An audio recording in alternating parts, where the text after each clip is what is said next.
นี่ก็กำลังจะขึ้นรถพี่น้องหลายคนเลยนี่จะเอาเครื่องไปไว้ดิ เมียนนี่ก็ขึ้นรถแล้วเนาะพี่น้องนี่ไปวิ่งจ้าแล้วเขาซื้อมาฝากเสียบดไป ขึ้นละกับพี่น้องหลายคน จังไรนี่มันบุมีทาง เจ้ามาจะแซ่บเอ้ยเขาทางเลยมาจากบ้านน้องบัวบ้านน้องบัวบ้านน้องบัวแค่ซ้อนบ้านน้องบัวก็อยู่แข้งเดียวกันนั่นแหละค่อยก็อยู่บ้านคนคอดอนแดงน้องกาฟ้าได้พูดกันน้องกาฟ้าเคยไปโดยพอได้อยู่บ้านคนคอนั่นแหละ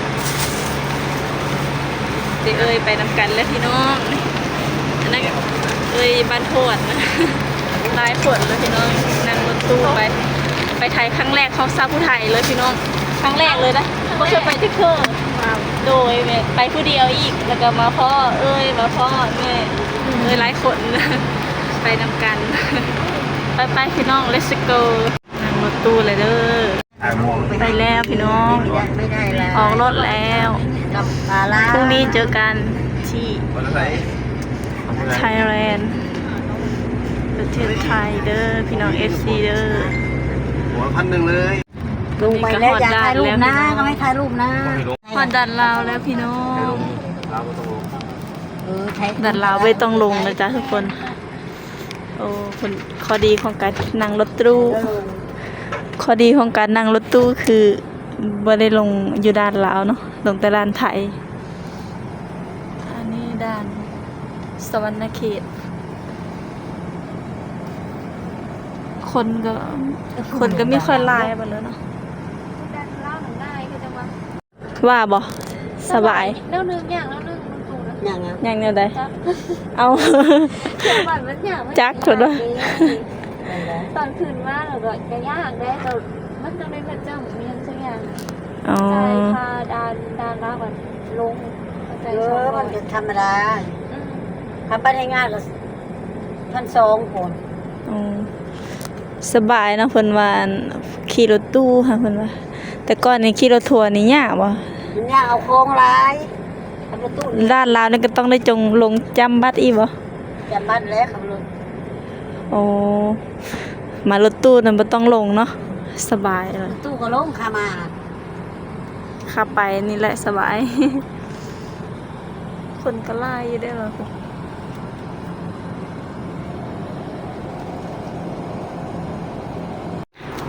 ดีตอนนี้ผมก็จำบัตรมาให้แล้วเรียบร้อยแล้วพี่น้องอันนี้คือข้อดีคือขี่รถตู้พี่น้องพี่น้องฟังลาวเขาสิไปไทยเนาะแบบบ่เคยไปจักเทื่อคือชาวผู้ไทยนี่สามารถไปได้พี่น้องขี่รถตู้อยู่ที่โรงแรมแพไม้1เนาะทุกอย่างบอกแม่นของข่อยเองนี่พาสปอร์ตเพิ่นลงจำให้เลยอยู่ด้านลาวนี่พี่น้องแต่อยู่ด้านไทยนี่เราต้องได้ลงเองแต่ด้านไทยเนาะนั่งรถตู้นี่นะบ่คือรถทัวร์ได้เพิ่นว่ารถทัวร์นี่ได้ลงไปจำเองทุกด้านเลยจังชาวผู้ไทยนี่บ่เคยไปจักเทื่อบ่มีความรู้ในการเดินทางเลยพี่น้องนี่นั่งรถตู้รถตู้ของพี่บอยเนาะก็คือเพิ่นไปส่งถึงที่เลยพี่น้องเพราะว่าจะอยู่จังหวัดใดซอยใดแจใดเพิ่นไปส่งถึงที่เลยตอนนี้ก็คือ68,000บอกว่าไปน้ำของได้ตอนนี้ก็สิขึ้นครัวสะพานมิตรภาพมุกดาหารสวรรณเขตมุกดาหารพี่น้องพาพี่น้องไปเบิ่ง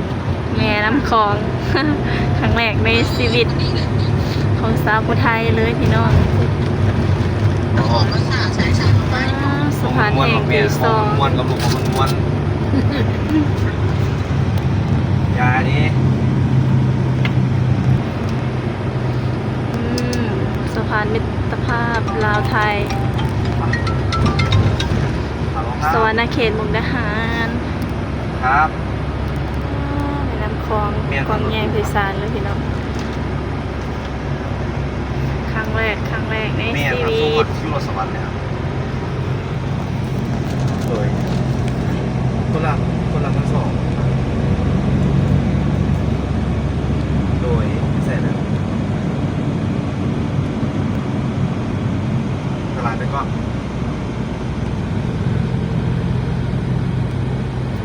ไปเที่ยวอะไรล่ะ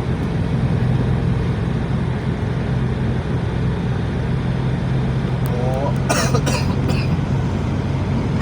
ครับไปดูอยู่ครับ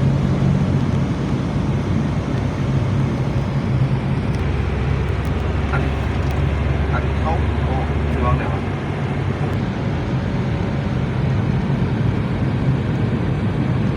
นักคนครับสองคนเนาะยืดเยาวตากสินเนาะ ในไปซานอะไร โอเคเจนต้องหาคนเดียวแป๊บนึงเนี่ยโดย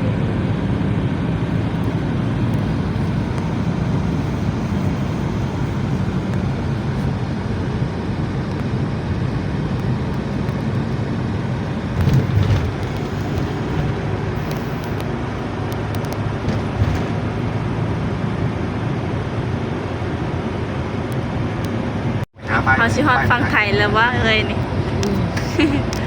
ชิฮอดฟังไทยแล้วพี่น้อง พ่อครับ องค์พญานา เพราะว่า ค คนขับคนเดียวนี้มันต้องไปกลับนี่ โอ้พี่น้อง คนละ ฮอดฟังไทยแล้วฮอดฟังไทยแล้วพี่น้องเอ้ย คนที่ของเขาไม่ได้เสียด้วยเอาเป็นมือในบ่อ เกี่ยวเขาวแล้วคนไทยไว้เนาะทางบ้านเพิ่น จอดครับ หยามันตายอยู่เด็ก โอ้จังซั่นบ่ ที่บอกว่าไทยไว้ให้ ก ห ลับ นึ่ง มาพบเดือน บ้านทางเพิ่นจนฮอดยาม4อันว่านเพิ่นแล้วยังไทยฮะ แล้วกุ๊กตะพึ่งไว้ก็นั่นน่ะมันงาม โอ้ย ตะพึ่งงูบ่เบิดกุ๊กไว้ ไทยปกไว้ให้เพิ่นอันนั้น มันน้ำไป เน่าเป็นพุ่นเนาะ เขาขอก็มีไว้หนึ่งกว่าไทยไว้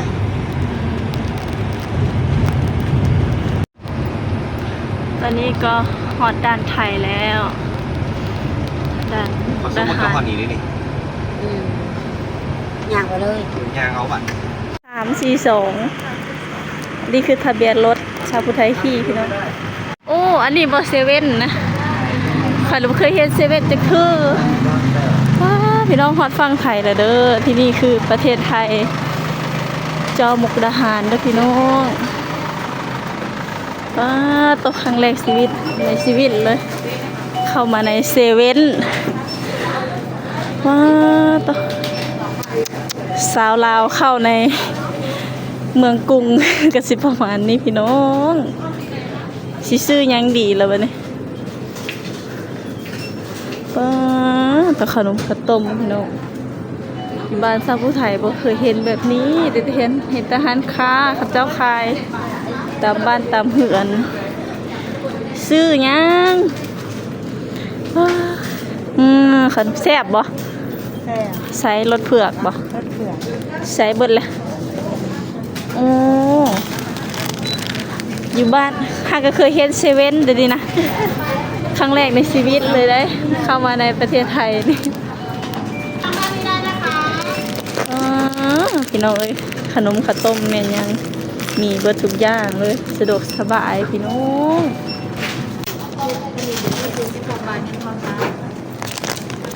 ขอบคุณค่ะค่ะ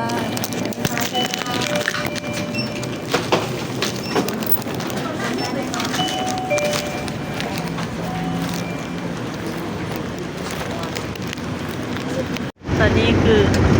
อยู่ในประเทศไทยแล้วพี่น้อง กระบะ40 ถนนเพิ่น เอ้าว่าชื่อโอ้เสียเที่ยวเงินก่อน1,000นึงนะว่าซื้อเลยเราบอกแล้วว่าไปซื้อไหนนะชื่อ เข้าไทยครั้งแรกในชีวิตเลยพี่น้องบนทางทางแช่เลย ต้องเม้งเลยไหม แต่รถทัวร์มันไม่ง่ายเลยทุกคนตื่นตาตื่นใจตื่นเต้น จ้าแล้วก็ไปนี่เลยแล้วก็ไปนี่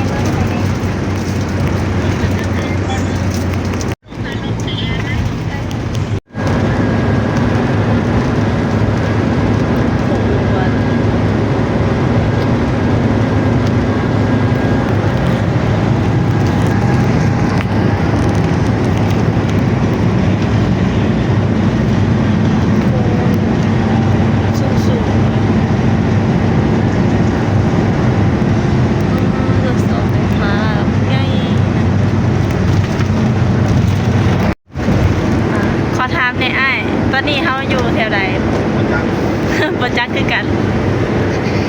อันนั้นเป็นผู้บ่นะทางงามๆเนาะ ขอร้อง ภูเขาทองบ่ขอบใจขอบใจนี่ผู้ที่ไทยใกล้ๆนะพี่น้องตอนนี้ก็มากับมาเทิงกับเพิ่นก็บ่ได้สูงปานใดเด้ล่ะภูเขาทองเพิ่นว่าแม่นภูเขาทองแล้วภูเขาเขียว มีแต่ต้นยางพาราเลยพี่น้องต้นยางพาราทางบ้านเพิ่นปลูกเป็นต้นยางพาราหลายๆอะ เร็ว เพิ่นปลูกเลยจ้ะเสร็จ ๆ ตลาดสดเทศบาลตำบล บ้านน่ะ ยางตลาด ถามเลย สะพานลอย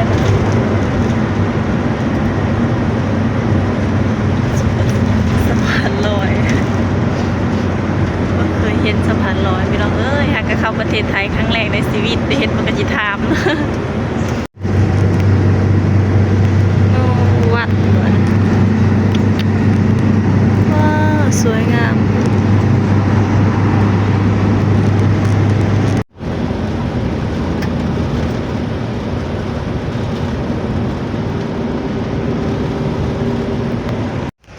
ตอนนี้ก็ฮอดฮอดแกรนพี่น้องพักกินข้าวแล้วพี่น้องนี่ข้าวอยู่ร้านอาหาร สวัสดีไทยแลนด์พี่น้องกลางคืนแห่งสวยงามตกใจยิ่งยับยิ่งยับ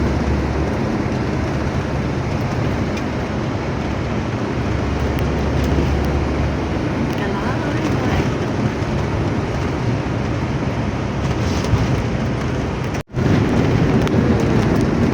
สะพานลอยได้ค่ะ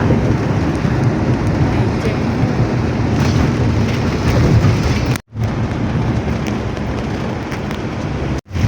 ออกมากินน้ำขึ้นน้ำมันเป็นร้อนแปรรูปแปรตาย ผ่านตลาด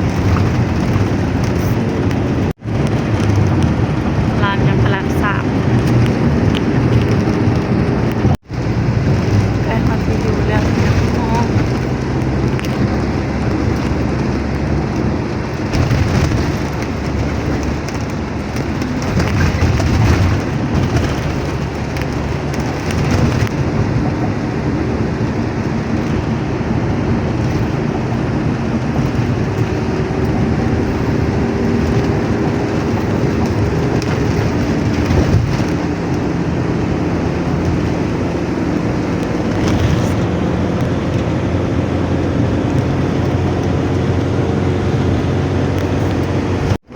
ความก็อยู่สงสัยแล้วปัง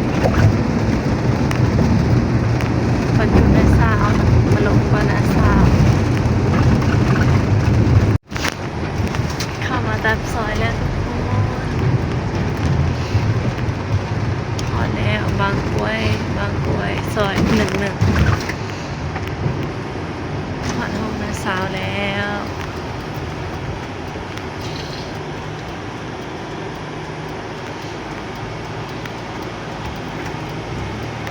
หอมเตะดังห้อยเด้ไม่ครัวได้เห็ดหยังเด้เนาะว้าโตเห็ดข้าวเปียกหอมเด้ใส่เนื้อนำบ่เนื้อหมูบ่ เนื้อก็คือเนื้อชิ้นหมูก็คือชิ้นหมู เห็นบ่เนื้อก็คือเนื้องัว เนื้อวัวจำไว้ เนื้อนะแสดงว่าเนื้อวัว เอา เนื้อหมู เนื้อหมู คนดังจะเรียกว่าเนื้อ เขาจะเรียกหมู ขันหมูนะคะสิเรียกหมู ถ้าเนื้อน่ะคือชิ้นงัว ชิ้นงัวชิ้นควาย เออ เขาเจอแล้วบัดนี้สิได้เรียนรู้ไปทีละนิดทีละหน่อยพี่น้องเอ้ย ได้เรียนรู้นำนะเช้านะบ่าวเชื่อใครบึงดูเป็นตาหอมแท้เป็นตาแซ่บเด้โลชิ้นเฮ็ดเพิ่นน่ะนะจำบ่ชิ้นจ เอาถ้วยมาำเชฟกระทะเหล็ก เจโบลี ทานข้างใน เป็นแม่ครัว ค่อยอาบน้ำมาพี่น้อง ก็เลยชื่ออะไร กินข้าวเปียก กินรวมญาติได้พี่น้องเอ้ยนี่มีแต่น้าบ่าวน้าสาวนะเคย เอาบนนี้น้ำปลา อบอุ่นหลายพี่น้องอบอุ่นหลายเด้อมีทางซิมจำน้ำเพียพี่น้องเอ้ยกินข้าวสามัคคีพักเต็มกระสามเลย ติดตัวลูก เปิดนะมันชอง หม้อใหญ่นะ มันชองนะ มีทางหวานด้วยพี่น้อง ขนมก่อนแล้วมันเริ่มนะ เลยกรอบ ว้าหวานเพื่อบ่อยนี่นะหวาน วันเข้ารถช่องสิงคโปร์คนมันเงินมามีน้ หวานข้าวรอด2สิงคโปร์พี่น้อ ำเชื่ ง บอกมีช่องฟีดอันนี้บอก ว้า เข้าไป ได้กินทางข้าวเปียกน้ำหวานพี่น้อง ตัวสีเดี๋ยวรอชายทีหลังใช่เดี๋ยวรอชายใหม่ ว้ามาเด้อพี่น้อง กินหวานข้าวรอด2สิงคโปร์ว้าเสื้อมามีน้ำหอมเตะดังหู้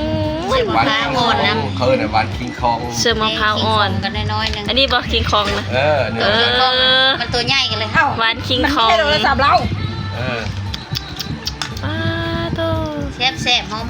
หอมมะมีเนาะเสื้อทางมะมีนะพี่น้องเอ้ยทำหอมกะทิทำหอมมะพร้าวอ่อนคลิปนี้สาวผู้ไทยก็สิได้จบไปเพียงเท่านี้เด้อคลิปนี้คือพาพี่น้องนั่งรถตู้มาไทยเนาะผู้ที่บ่เคยมาไทยสามารถนั่งรถตู้มาได้เพิ่นรับส่งถึงที่พี่น้องเอาท้ายคลิปนี้สาวผู้ไทยก็ขอบใจพี่น้องหลายๆเด้อขอบใจที่คอยติดตามสนับสนุนท้ายคลิปนี้ก็กล่าวขอบว่าขอบใจหลายๆ